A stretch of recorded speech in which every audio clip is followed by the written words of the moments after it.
నమస్తే. నేను మీ ప్రశాంత్.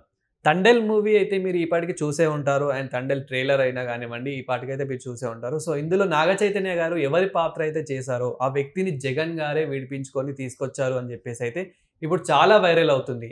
సో, అసలు ఇంతకీ నిజానికి అసలు ఎవరు తీసుకొచ్చారు? ఏంటి? సో, దీని గురించి అయితే మాట్లాడేందుకు ప్రస్తుతం మనతో పాటు సీనియర్ అనలిస్ట్ కృష్ణకుమారి గారు ఉన్నారు. నమస్తే అండి. నమస్తే.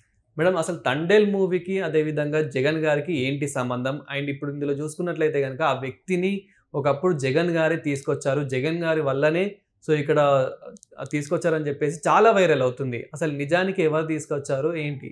ఇప్పుడు అసలు మనం ఈ 'తండేల్' సినిమా గురించి మాట్లాడుకోవాలి అంటే ముందుగా శ్రీకాకుళం జిల్లాలో తీర ప్రాంతంలో ఉన్న ప్రజల యొక్క కష్టాలు, నష్టాలు, బాధలు, వ్యధలు, కన్నీళ్ళు అవి మాట్లాడుకోకుండా అక్కడ మత్స్యకార కుటుంబాలకు సంబంధించిన బాధలను మనం అర్థం చేసుకోకుండా మనం ఏమీ మాట్లాడినా ఉపయోగం లేదు.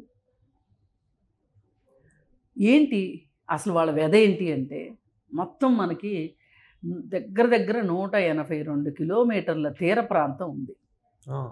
అయితే దాంట్లో ఏది శ్రీకాకుళం జిల్లాలో 110 మత్స్యకార కుటుంబాలు ఉన్నాయి వరుసగా మొత్తం ఇన్ని కిలోమీటర్ల డిస్టెన్స్లో.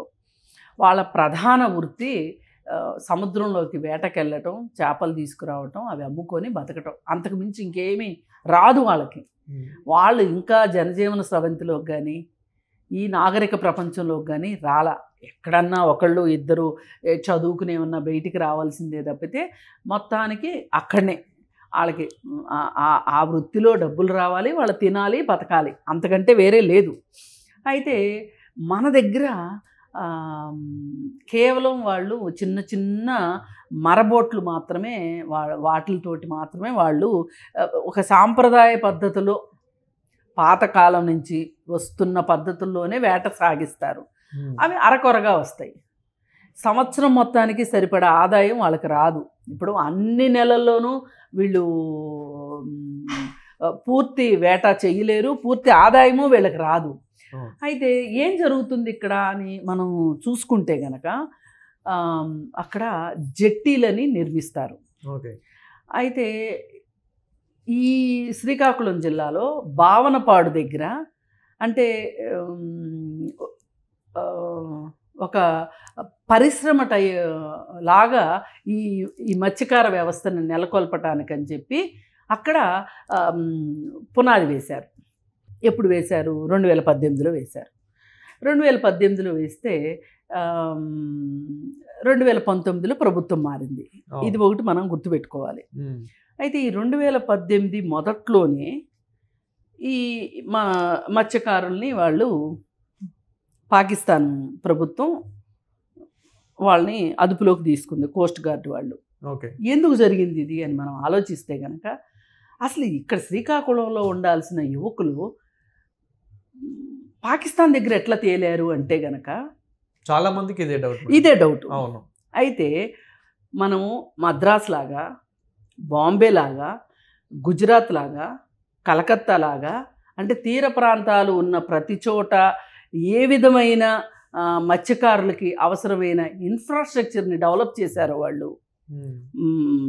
సముద్రంలోకి వెళ్ళి అత్యాధునిక పరికరాలతోటి అత్యాధునికంగా వేటను కొనసాగించేలాగా ఆ రాష్ట్రాల్లో చేశారు.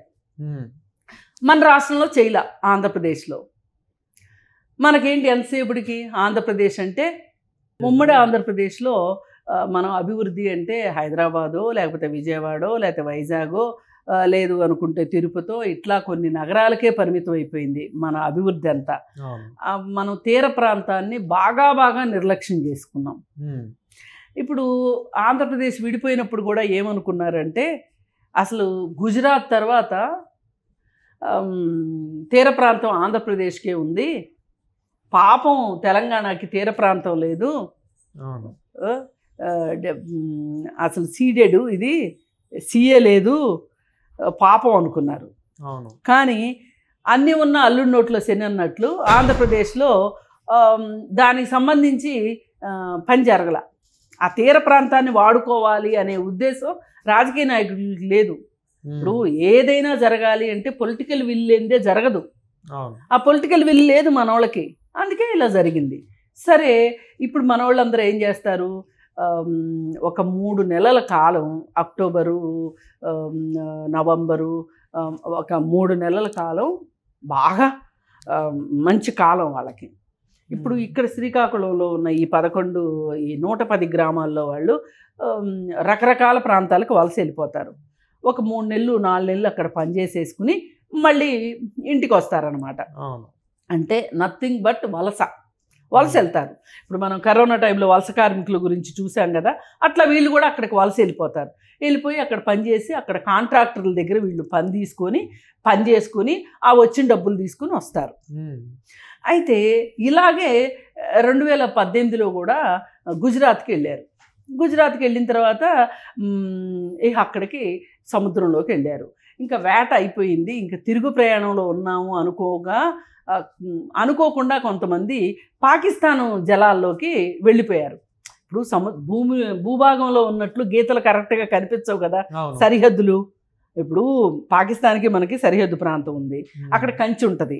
అది కంచి అవతలకి వెళ్ళకూడదు అనేది తెలుస్తుంది, కానీ సముద్రంలో ఎట్లా తెలుస్తుంది, తెలియదు కదా. దానివల్ల వీళ్ళు అటు వెళ్ళిపోయేసరికి వీళ్ళెవరో భారతదేశ సైనికులు మారువేషాల్లో వచ్చారు అని చెప్పి వాళ్ళు తీసుకెళ్ళి జైల్లో వేసేస్తే అక్కడ దాదాపు 33 నెలలు ఏమో వీళ్ళు జైల్లో ఉన్నట్టున్నారు, అక్కడ పాకిస్తాన్ జైల్లో ఉన్నారు. వీళ్ళతో పాటు ఇంకా మిగతా మొత్తం 8,000 మంది ఉన్నారంట అక్కడ. ఇలా మత్స్యకారులు, వివిధ దేశాల వాళ్ళు పాకిస్తాన్ జైల్లో ఉన్నారంట. అయితే అప్పుడు మరి వాళ్ళు ఎలా విడిపించుకోవాలి, అది ఒక పెద్ద ప్రయత్నం. ఇది జరిగేసరికి అప్పుడు రామ్మోహన్ నాయుడు ఎంపీగా ఉన్నాడు. మళ్ళీ ప్రభుత్వం మారిన తర్వాత రామ్మోహన్ నాయుడు ఎంపీగా ఉన్నాడు. అయితే రామ్మోహన్ నాయుడు అప్పుడు మరి ఆ జిల్లా నుంచి కదా అతను ప్రాతినిధ్యం వహించింది. అతను విదేశాంగ శాఖ మంత్రి అప్పుడు సుష్మా స్వరాజ్. ఆవిడతోటి పలు దఫాలు చర్చలు జరిపి ఆమె పాకిస్తాన్ గవర్నమెంట్ తోటి విదేశాంగ మంత్రులతోటి చర్చలు జరపగా వీళ్ళు విడుదలయ్యారు. అంటే దీని అర్థం ఏంటి అంటే, జగన్మోహన్ రెడ్డికి ఈవేళ అతనే విడిపించాడు. ఈ లోపు ఏమైపోయింది, 2019 వచ్చింది. 2019 తర్వాత గవర్నమెంట్ మారింది. జగన్మోహన్ రెడ్డి చేశాడా చేయలేదా, ఇవాళ చాలామంది అతనే చేశాడని అతనికి కితాబులు ఇవ్వాలనుకుంటున్నారు. అంటే వాళ్ళకి కొంచెం విషయ పరిజ్ఞానం, అంటే వాళ్ళకి లాజిక్ తెలియక అలా అనుకుంటున్నారు. లాజిక్ ఏంటంటే, ఇప్పుడు మన దేశం పౌరులు వాళ్ళు శ్రీకాకుళం శ్రీకాకుళం ఆంధ్రప్రదేశ్లో ఉందా, పాకిస్తాన్కి సంబంధం లేదు. పాకిస్తాన్ ఏం ఆలోచిస్తుంది, వీళ్ళు ఇండియన్స్ అంతే. మరి ఇండియన్స్ని ఇడిపించుకోవాలి అంటే ఎవరు ఇడిపించాలి? కేంద్ర ప్రభుత్వం విదేశాంగ మంత్రిత్వ శాఖ తలుచుకుంటే గానీ అవ్వదు. మరి కేంద్ర ప్రభుత్వం విదేశాంగ మంత్రికి ఎవరు సమాచారం ఇవ్వాలి? ఈ రాష్ట్రం తరఫు నుంచి ఈ రాష్ట్రం ముఖ్యమంత్రి అయినా ఇవ్వాలి, ఈ రాష్ట్రానికి సంబంధించిన ఎంపీలన్నా ఇవ్వాలి. ఆ పని రామ్మోహన్ నాయుడు చేశాడు. సుష్మా స్వరాజ్ తోటి మాట్లాడి, ఆమె అప్పుడు విదేశాంగ శాఖ నిర్వహిస్తుందన్నమాట. అలా వాళ్ళు వచ్చినప్పుడు సహజంగా ఏం జరుగుతుంది, అక్కడి నుంచి బందీలుగా ఉన్న వాళ్ళు విడుదలై రాగానే చాలా పెద్ద అంతర్జాతీయ వ్యవహారం కాబట్టి ముఖ్యమంత్రిని కలుస్తారు. అప్పుడు ఏమనుకుంటారు సామాన్య ప్రజలు, ఇది ఈ తతంగం అంతా తెలియని వాళ్ళు ఏమనుకుంటారు, ఈ ముఖ్యమంత్రి చేశాడు, ఈ ముఖ్యమంత్రే చంద్రబాబు నాయుడు ఏమీ చేయలేకపోయాడు, ఆయన హయాంలో పట్టుకుంటే కూడా ఏమీ చేయలేకపోయాడు, ఏం చేశాడు అనుకుంటారు. సరే, ప్రజలు అలా ఎలా అనుకున్నా పర్వాలేదు, కానీ ఆయన అనుకోకపోతే చాలు, ఆయన చేసింది ఏమీ లేదు దాంట్లో.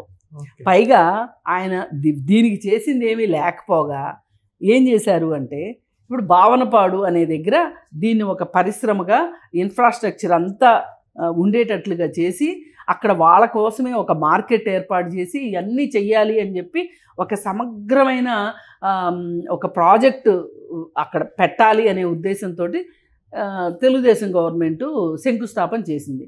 చేస్తే వాళ్ళు ఏం చేశారు, వీళ్ళు రాగానే మామూలుగా అన్ని రీటెండరింగ్ జరిగినాయి కదా, ఈ భావనపాడు ప్రాజెక్టుకి తిలోదకాలు ఇచ్చేసేసి ఇంకొక ప్లేస్కి మారుస్తున్నామని అక్కడ శంకుస్థాపన చేశారు. పోనీ అక్కడ శంకుస్థాపన చేసినాడు అక్కడన్నా కట్టారా అంటే అక్కడా కట్టలేదు, అక్కడా కట్టలేదు, ఇక్కడా కట్టలేదు, ఎక్కడా కట్టలేదు. ఆ మత్స్యకారుల సమస్యలు ఈ రోజుకి అలాగే ఉన్నాయి. ఇది అసలు కథా చిత్రం ఏంటి అంటే ఇది. అందుకని జగన్మోహన్ రెడ్డిని హీరోని చేయలేదు అని చెప్పి కొంతమంది తెలిసి తెలియక మాట్లాడితే అది వేరే విషయము, మాట్లాడుకోవచ్చు. కానీ ఇక్కడ ఎవరి పని వాళ్ళు చేశారు. ఇప్పుడు రామ్మోహన్ నాయుడు అక్కడ ఎంపీ, శ్రీకాకుళం జిల్లాలో ఆయన ఎంపీ. ఆయన కాక ఎవరు చేస్తారు? ఇప్పుడు తెలుగుదేశం వాళ్ళ ఖాతాలోనూ పడాల్సిన అవసరం లేదు. మీరు ప్రజాప్రతినిధిగా ఉన్నారు, మీ బాధ్యత మీరు నిర్వర్తించారు. కేంద్ర ప్రభుత్వంలో వాళ్ళు ఉన్నారు, వాళ్ళు విదేశాంగ శాఖ నుంచి ఆ దేశ విదేశాంగ శాఖతో మాట్లాడారు. వీళ్ళు అమాయకులు, వీళ్ళు వృత్తిలో భాగంగా వచ్చారు తప్పితే వాళ్ళు కూడా బ్యాక్గ్రౌండ్ చెకప్ చేసుకుంటారు కదా. వాళ్ళ మొత్తాన్ని ఎతుకుతారు, మొత్తం వాళ్ళ దగ్గర ఏమున్నాయో చూస్తారు. ఇప్పుడు మనుషుల్నే కాదు, పడవను కూడా వాళ్ళు హ్యాండ్ ఓవర్ చేసుకుంటారు. ఆ పడవలో ఏమున్నాయో చూస్తారు. ఇది జరిగింది, ఇలా జరిగిన దానికి చాలామంది తెలియక ఇలా కలర్ వేస్తున్నారు. ఇప్పటికైనా సరే వాళ్ళ కథలు, వ్యధలు, వాళ్ళ బాధలు, వాళ్ళ కష్టాలు, కన్నీళ్లు తీరాలి అంటే మళ్ళీ భావనపాడు ప్రాజెక్ట్ని స్టార్ట్ చేసి దాన్ని ఒక పరిశ్రమ రూపం ఇస్తే గనక మన కార్మికులు, మన మత్స్యకార కార్మికులు వేరే ప్రాంతాలకు వలస వెళ్లకుండా ఉంటారు. వలస వెళ్లాల్సిన అవసరం ఎందుకు వస్తుంది? అక్కడ అన్నీ ఉంటే ఎందుకు వెళ్తారు? వలసకి ఎందుకు వెళ్తారు? పైగా మన రాష్ట్రంలో ఆ చేపలు కానీ ఏదైనా సంపద, రొయ్యలు కానీ ఏదైనా సంపదను వెలికి తీస్తే మన రాష్ట్రానికి కదా ఆదాయము. ఇప్పుడు వీళ్ళు గుజరాత్ వెళ్ళి చేశారనుకోండి, గుజరాత్ ప్రభుత్వానికి లాభం. చెన్నై వెళ్ళి చేస్తే చెన్నైకి లాభం, బాంబే వెళ్ళి చేస్తే బాంబేకి లాభం. మన రాష్ట్రానికి ఆదాయం వచ్చేది ఎట్లా? అందుకని ఇప్పుడు ఈ ప్రాజెక్ట్ అర్జెంటుగా ఎలాగూ విషయం ఒక రకంగా తండేల్ సినిమా వల్ల ఇంత పెద్ద విషయం ఇప్పుడు బయటకు వచ్చింది. ఆ భావనపాడు ప్రాజెక్ట్ని పైలట్ ప్రాజెక్ట్గా తీసుకుని చెయ్యటం వల్ల ఒక రకంగా ఆ సినిమా వల్ల కూడా ప్రయోజనం జరిగిందని చెప్పుకోవచ్చు మనం. అవును, అంటే ఇప్పటివరకు అసలు ఎవరికి తెలియదు, కానీ ఇప్పుడు అందరికీ తెలిసిపోయింది అసలు చరిత్ర ఇది. వీళ్ళు వలస వెళ్ళిపోతున్నారు, కుటుంబాలకు దూరంగా వెళ్ళిపోతున్నారు. అక్కడ వాళ్ళు ఏం కష్టాలు పడతారో తెలియదు, ఇక్కడ ఇంట్లో కుటుంబ సభ్యులు ఏం కష్టాలు పడతారో తెలియదు. ఆడవాళ్ళని పిల్లల్ని వదిలిపెట్టి వెళ్తారు కదా. మరి అందుకోసం ఏంటంటే మన రాష్ట్రానికి, ఆంధ్రప్రదేశ్ రాష్ట్రానికి ఆదాయం రావాలి అంటే తీర ప్రాంతాన్ని మనం ఎంత బాగా ఉపయోగించుకుంటే మనకంత ఆదాయం ఉంటుంది. ఆదాయం ఉంటే రాష్ట్రానికి మంచిది. Thank you madam. Thank you.